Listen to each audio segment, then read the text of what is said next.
When I worked in a senior living community, I witnessed something I will never forget. One of my residents who was living with dementia would brighten up every time that I played a video of a dog that she loved and that was part of her childhood. And despite living with dementia, that familiarity brought her so much comfort, peace, and something to hold on to. That is the kind of impact that Zinnia TV is making. Their videos are thoughtfully designed specifically to engage individuals living with dementia. There are videos of people and pets, African safari, mountains, beautiful creatures, different outdoor activities, birds, babies, and goodnight calming messages, and so many more. We don't have the time for me to name them all, but they are here to support you in your caregiving. And I invite you to use the code GATHER20 for 20% off an annual subscription. And you even can have a free trial if you want to check it out and see these beautiful calming videos that they offer. I will have the link in my episode description for you to easily find. This next episode is really special for me. I have felt called not to speak for others, but to listen, to learn, to help share the voices that too often go unheard.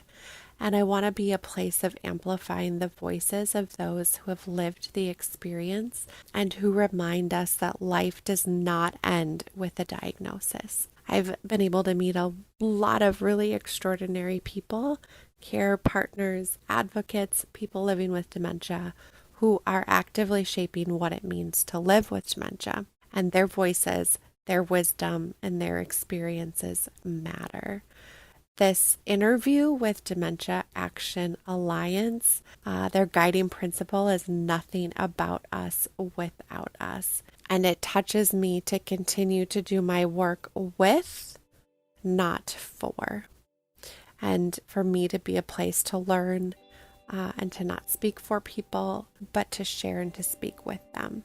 And this wonderful panel of extraordinary people are joining me today who are all living with dementia.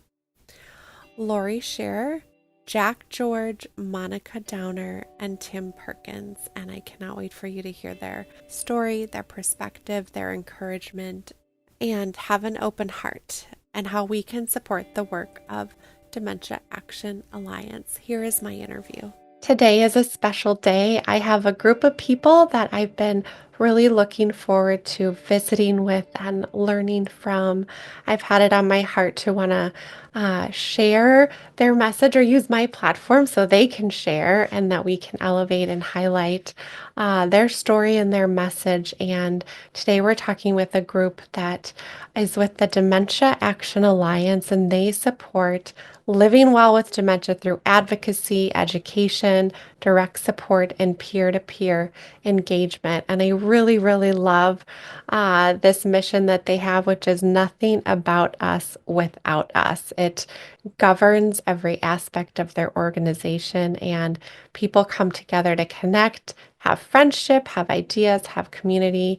They have virtual programs every week with a large attendance.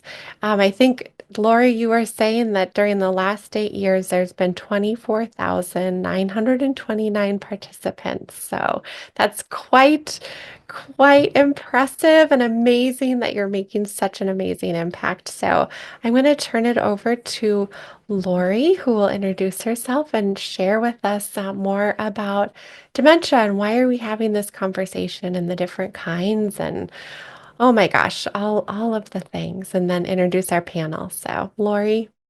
Nicole, thank you. It's such a privilege to be here, and I appreciate you reaching out and inviting us to join you on this podcast. There is four of us here living with dementia. We have a message. We want people to hear our voice and know that we can live a purpose-filled life in spite of our dementia. So what is dementia? People say, oh, that's Alzheimer's. Well, you're kind of right. Alzheimer's is one of over 200 forms of dementia. You might have heard Bruce Willis was diagnosed with FTD. Robin Williams died and he had Lewy body dementia. There are many, many different aspects, FTD, Lewy body, um, and I just drew a blank. That's what Yeah, dementia is. vascular. I'm trying to think. Yeah, Vascular, thank you. That's another biggie. There's a another biggie. lot. I don't have all 200 memorized, but Yeah. there's over 200, and they all have some similarities, but yet every dementia is different, and every person living with dementia is different. You may meet four people with FTD, and all four may have different symptoms and different aspects. Then we also have MCI, and we include MCI in with our dementia, not as a type of dementia, but rather we include the people in because MCI is considered often a beginning stage of dementia. Um, uh, MCI is a condition that causes a decline in cognitive abilities greater than expected for the individual's age. So some decline in abilities is expected as we get much older, but MCI is a greater decline. So we include that as well. And here I have people with dementia and with MCI. And so I'm going to introduce them. And if you guys would please introduce yourself, what state you live in, and what's your current diagnosis. So I'm going to start with Jack. Okay, thank you, Laurie. My name's Jack, and I live currently in Ohio, and I've been diagnosed finally with behavioral variant frontotemporal degeneration. And I just wanted to add on to your note, Laurie, that MCI stands for mild cognitive impairment. Mm. Thank you, Jack. I appreciate you. And you mentioned FTD is frontotemporal dementia also. And that's important because people don't know what that is unless we explain. So thank you, Jack. Monica. Yes, I am Monica Downer and I live in Georgia. And my latest diagnosis is mild cognitive impairment with moderate memory loss. Thank you. Thank you. Doesn't feel so moderate all the time, does it? No, Doesn't feel like mild cognitive either, but that's what they named it. Thank you. And Tim. I'm Tim Perkins and I live in Rochester, New York. I've been diagnosed now for 8, possibly 9 years. And I have Lewy body dementia and Parkinson's. Mm. Thank you, Tim. And I guess I should say, I'm Laurie Scherrer. I live in Alabama, and I was diagnosed with FTD, frontotemporal dementia or degeneration. You'll see it listed both ways. So thank you. And that's us. Now, Nicole, I'm going to turn it back to you. Yes, thank you so much for that and explaining more about that in the introductions. I would love to hear more about as we start, right? And we're on this journey, that diagnosis process. And it can be very challenging for most people to first get the diagnosis, understand where to go, understand what's happening. So, for each of you, it would be wonderful to hear more about what that was like for you. Jack, we'll start with you. You said you finally got the diagnosis. So I'm guessing that that took a little bit of time, but tell me about that process for you.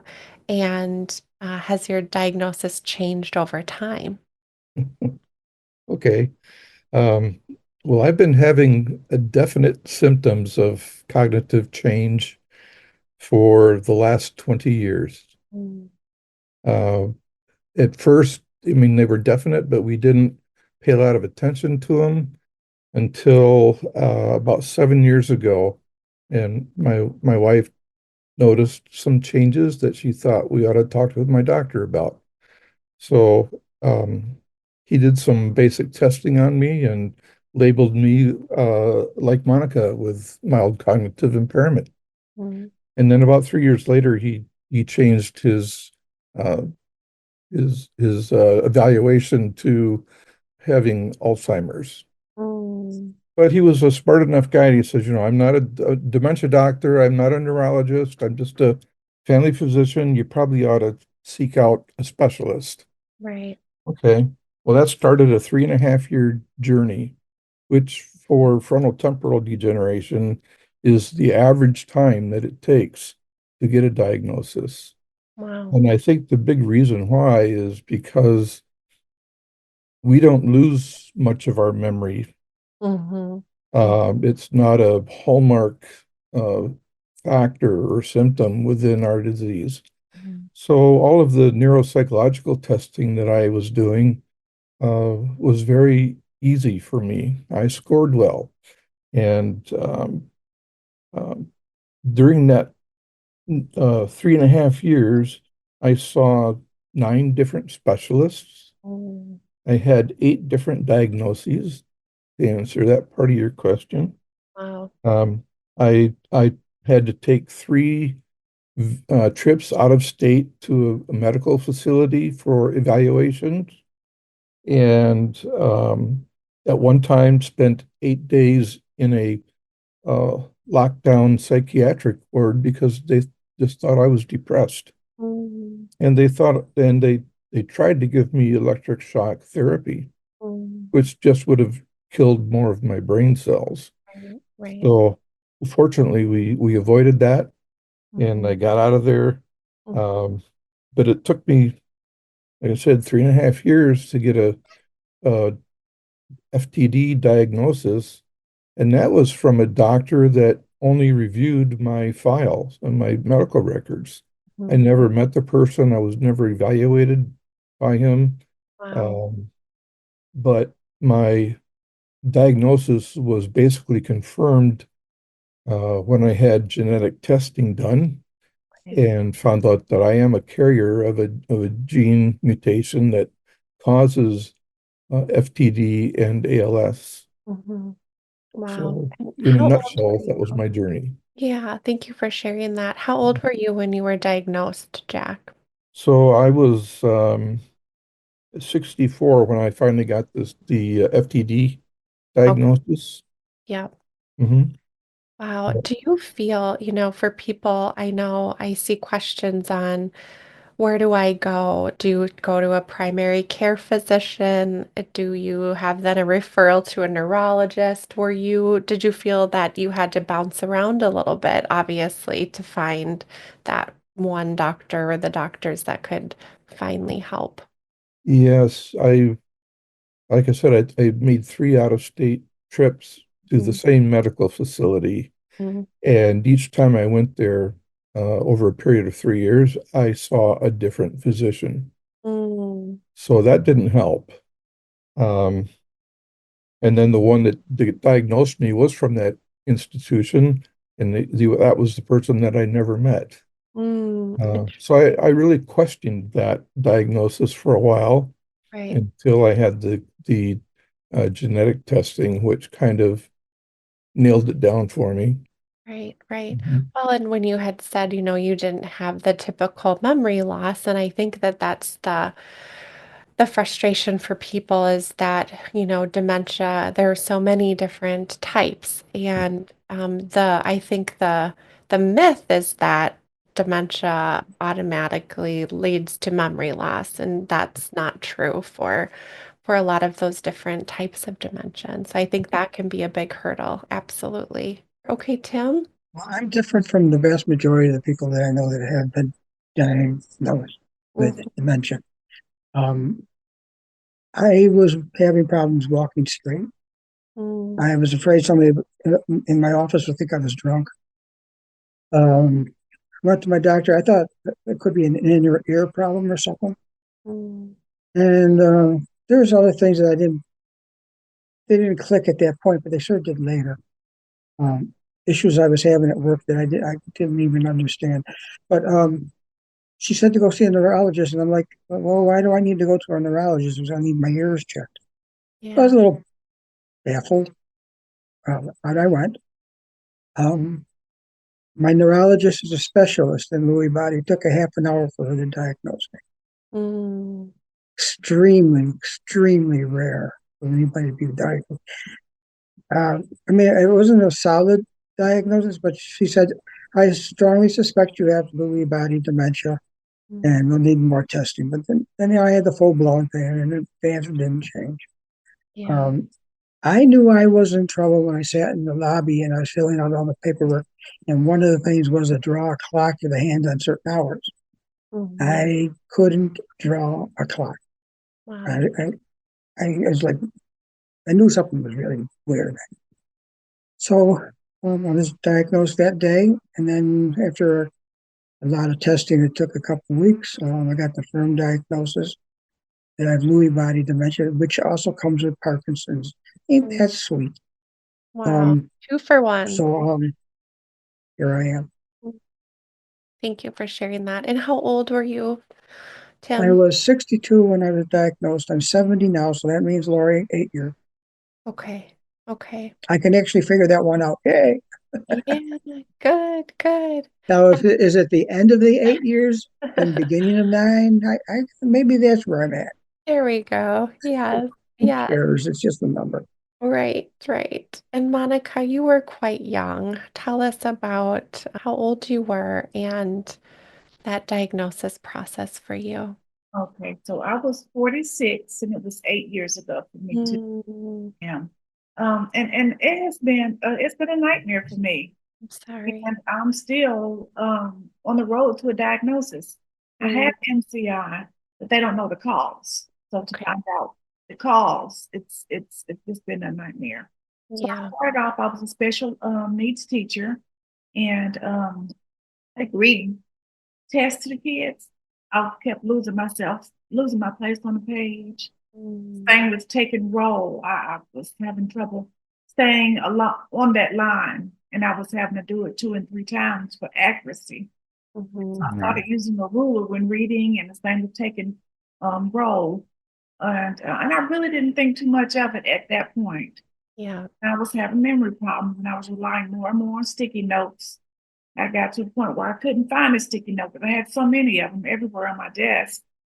Trouble with bill paying, and the list goes on. And my mother, she has frontal temporal dementia, so I mentioned to my neurologist that I saw for my migraines that I was concerned, Mm, and he assured me he didn't think that's what was going on with me. And one day I was having trouble, well, not just one day, but several days. I had trouble perpendicular parking. And so I was talking to one of my coworkers on our way into the building, and she looked to be in her 80s, maybe. And so, like, it was an age appropriate problem for her, but not for me in my 40s.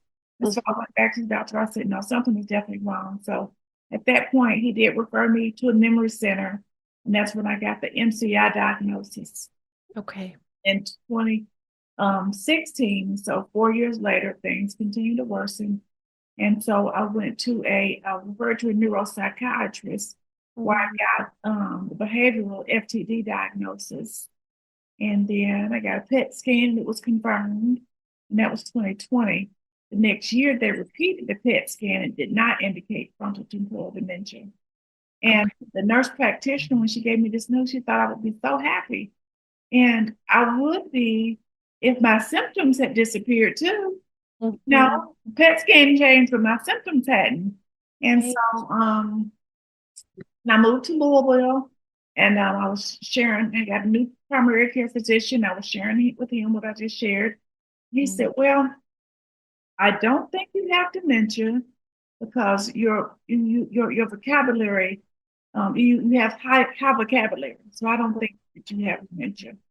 He mhm. said, "Oh, I think all your problems are anxiety," and so he put me on the highest dose Lexapro. Wow. And then I saw a neurologist there in that town, Louisville, and he said that he thought all my problems were due to my lupus. I Mm, went to the rheumatologist, and he ran, he did extensive testing, and my lupus is mild, and my blood work doesn't show a lot of inflammation. So he assured me that that was not the cause of my problems. So here I am today. wow. What oh my gosh, like arduous experience and process. I did a podcast with Dr. Jason Karlowish. If you're familiar with him, he wrote the book, The Problem of Alzheimer's. If you haven't read it, it's extremely interesting about the crisis of the state of healthcare and all of that.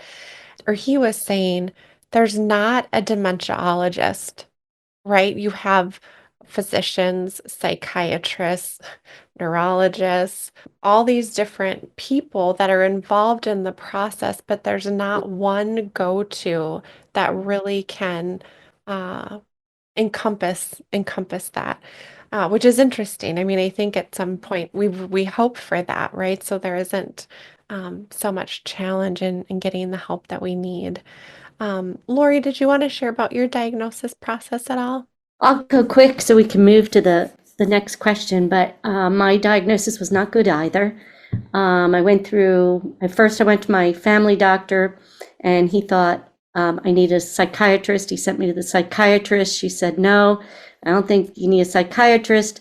But she sent me to a neuropsychologist who then sent me. The fifth doctor I went to said, I'm just telling you what the others four thought, but wouldn't put in writing and confirm for you. And that is that you have dementia, FTD, and Alzheimer's are the two that stick out the strongest. And then I said, well, what about my career? I was very career oriented. I was a workaholic. And he turned to my husband, not me, and said, get her affairs in order, spend time with friends and family now while she still remembers them, and come back in 6 months. Let's see how much she's progressed, and give her these pills because she's going to have behavior issues. And I said, what about do you have any information or literature? I never heard of FTD. I had, flowers on the brain sounded really nice, but that's not what FTD stands for in this case. He didn't have any literature, no information, nothing. Just go home and die was the basic diagnosis, which is what 90% of us receive, sadly. Tragic. So it's very tragic. It's a very tragic way to receive a diagnosis, just to be told, go home and die. Well, I'm happy we're highlighting this today so we can change. That was 10 years ago. Wow. Well, after the diagnosis of dementia, it is completely a part of the process to experience a lot of different emotions, right? Grief, anger, denial, depression. What helped you get through that? How did you find hope again? And who was the support system for you? Whoever would like to share, I'd love to hear that. I'll take that one first, I guess. Boy, this is Laurie. And for me, yeah, I went through many different emotions, which majority of the people diagnosed with dementia, and for that matter, for a lot of other terminal illnesses, go through the anger, Mhm. the depression, okay, the doctor told me to go home and die, so I'm going to give away my jewelry. Bad move, don't do that. Doctor told me to die, so all I thought about was dying, and I started making preparations to die. I didn't think about living because I was focusing on dying. And when you're focusing just on dying, that puts you in a very negative and sad place. Yeah, you need to think about dying and make preparations, but there's a difference between focusing on it and making preparations for it. I felt very sad. I'd always been a motivator, a very upbeat person, a trainer, and all of a sudden I wanted to just curl up, and I don't know what I wanted to do. I just didn't want to be anymore. I didn't want my family to have the burden of me. I didn't want my family to have to put up with me not knowing who they were. And one of my biggest fears was not knowing who my loved ones were. That was very, very difficult. I was sitting at my computer one day and I'm crying and I'm thinking, God, I don't want this. I don't want to get to this position. And I realized, I had a little white bird fly by my window, and that was my encouragement, but that's a long story. But my little white bird, we named him Albie. That was my little angel that reminded me every now and then to live. And I looked at Albie and I said, you know what? I have never, ever in my life permitted myself to live in a funk. I have never allowed myself to be unmotivated. I have never permitted myself to be this. And I kind of kicked myself in the tush, and I got down on my knees and I said, God, I'll tell you what, from today on, I'm changing my attitude. And as long as you want me to live and you want me to be a vessel for you, I'll spend every day I have helping other people that were diagnosed the same way as I was. As long as you give me that grace to keep going, give me the strength, that's where I'm putting my life. And it has been where I've put my life for the past 9 years. And it's made quite a difference in me. Through Dementia Action Alliance, I have over 200 friends that have dementia. I felt so useless. I was a career person. I had been a vice president of a bank. I was a an executive, and now I'm sitting at home going, oh yeah, I cleaned out a closet today. Hip, hip, hooray. I had no meaning in life. And now, I have a purpose and I do a lot of good for a lot of people. I can change lives. What a beautiful purpose. That Yeah, makes a difference. absolutely. I'm so happy that you found that. And we're all better for it. Yes, thank you. Share on that I'll one. be brief, but yes, I was diagnosed. Yes, I went through the emotions, but the primary emotion I was suffering through at that point was sadness. Mm. It cut into the fact that the day I was diagnosed, the coming Saturday, my wife and I were signing on a new house and moving out into the country. That all went bad, and it all stopped and everything. So I lost my dreams of the way I wanted to retire. Yeah. Um, yeah, it sucked. Lose my job I liked, and no, not driving anymore. Mm. Um, road rages anymore. I guess I didn't lose out too much. But I stumbled on a group, and it was in a cafe for Lewy Body Dementia Association. Mm. At that point, I knew so little. I was going through so much paperwork with insurances and stuff. Oh, I'm I sure. was overwhelmed and heartbroken. And my Mm. poor wife, she was heartbroken. She cried more than I did. Um, but I got in that group that day. There were 5 gentlemen, including myself. Oh, I wish I could remember all of the names. I can remember a few of them, but there was one gentleman who told me how to live. And he went through a list of those 7 things. If you want to do good with dementia, this is what you got to do. Mhm. Well, the one that stuck out to me and really, really made all the difference was to have a purpose. Yeah. And I figured, what could my purpose possibly be? And I decided, well, I was going to help other people that had dementia and the first year of their dementia diagnosis. Mm. So that's what I've been working hard on ever since, doing all kinds of things. Um, I'm slowing down now because my dementia is progressing, and I know it. Mhm. Um, but that doesn't mean I'm going to stop. I just have to do things a little slower. Yeah. But I learned that day that I'm not dying with dementia. I'm living with it. It doesn't define who I am.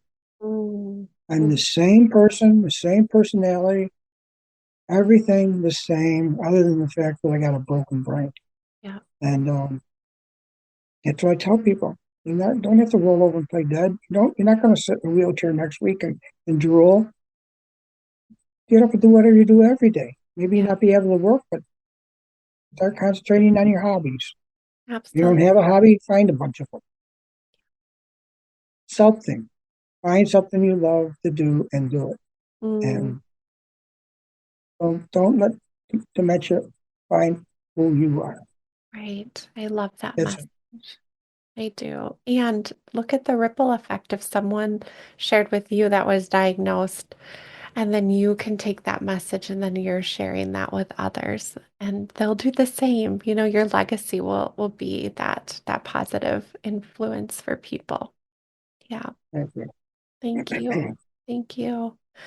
I want to talk about what is, oh gosh, for you when you have those emotions, but also accepting, right, and living a life of purpose. Monica, how has that played out for you in terms of the purpose piece and accepting? Or maybe we're not in acceptance yet. I don't know. I think um acceptance for me is hard because I don't know the cause, Hmm. you know. So sometimes I have like that hope that, well, maybe I'll go back to my life of teaching, you know. Um, Yeah.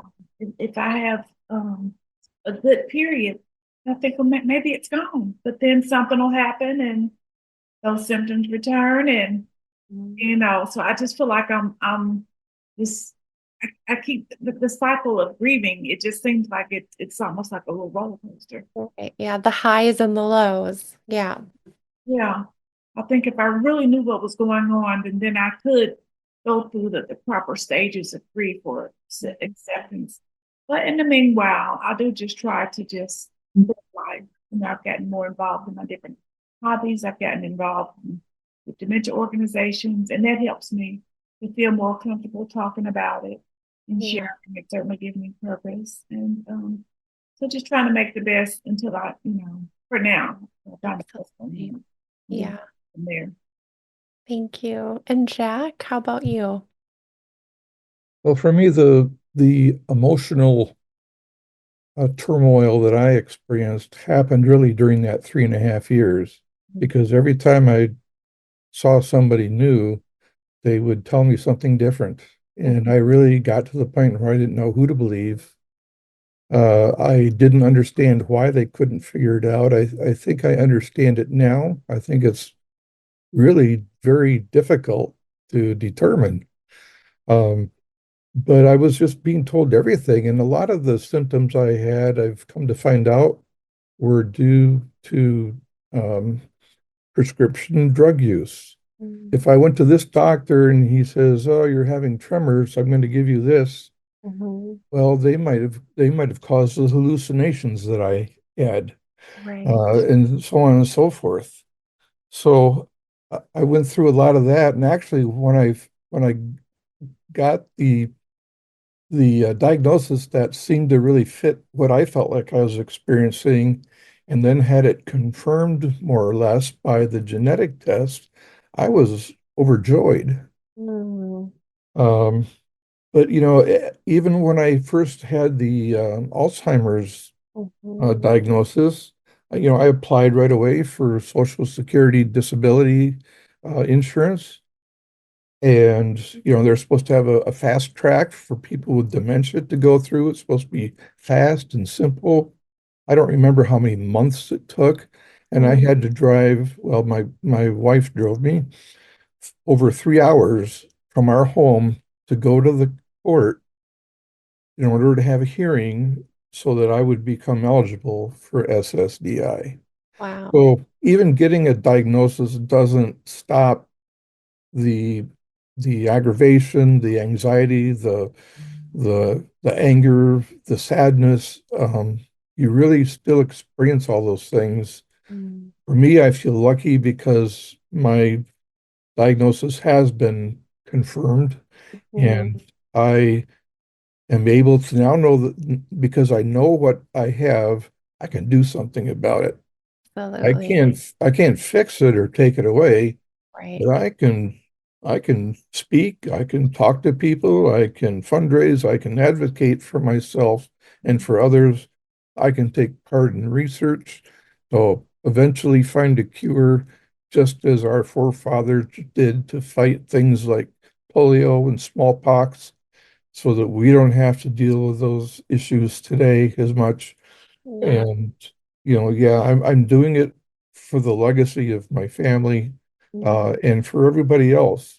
I'm so glad. And it is that when we don't know the anxiety and uneasiness that comes with that, and just the knowing is in a way, then you go, okay, well, now I know what to do with that, and I know what direction, and I know how to tackle that. So yeah, I can imagine. Thank you.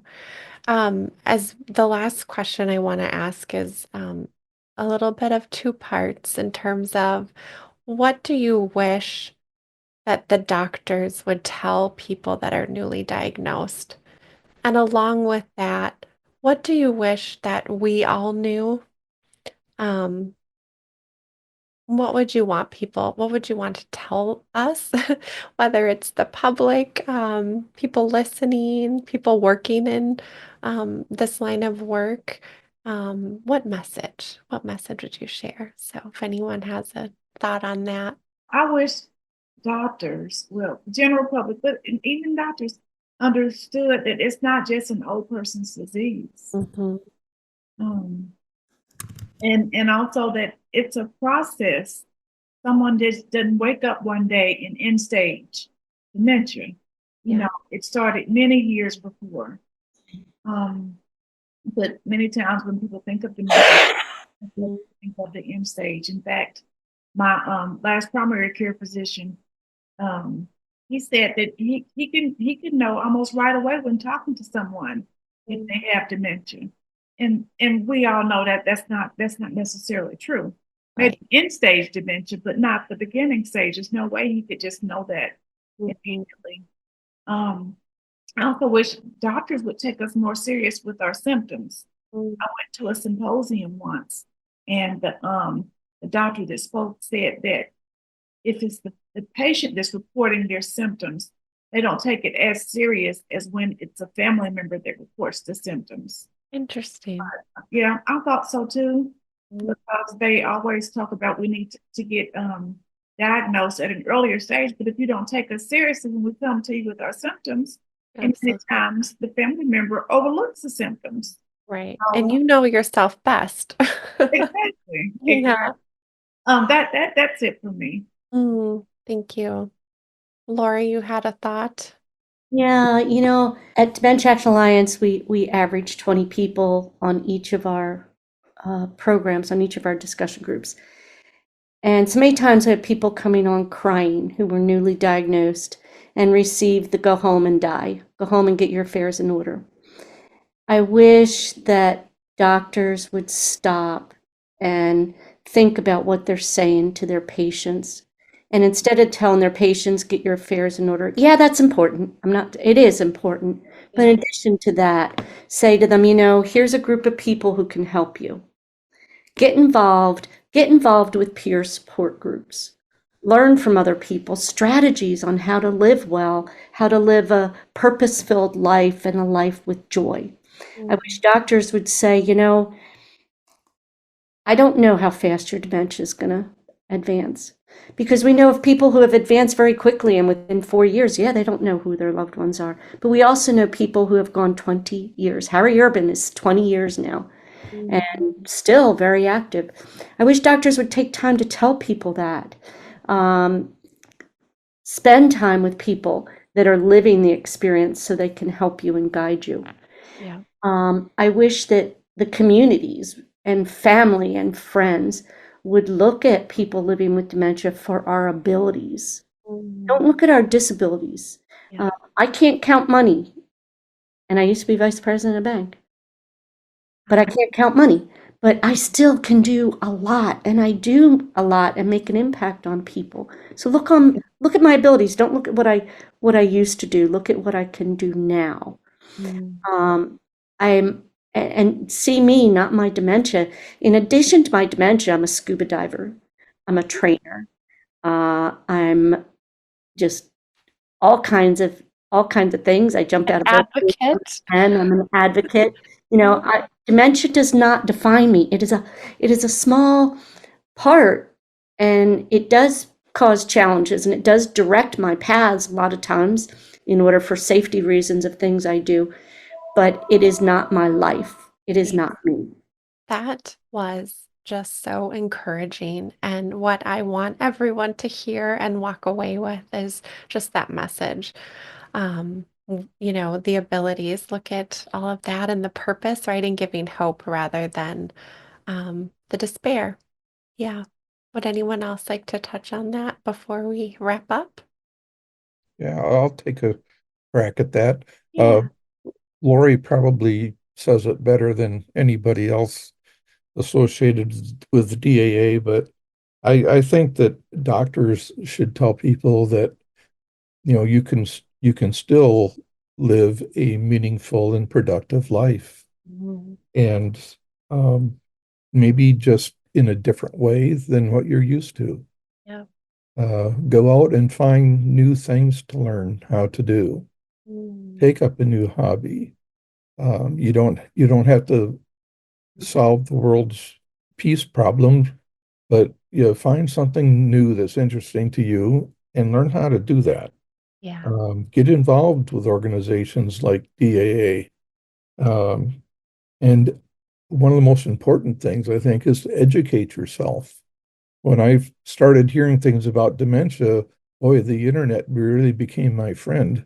Mm. And because I've had so many different diagnoses, I've learned a lot about the different dementias.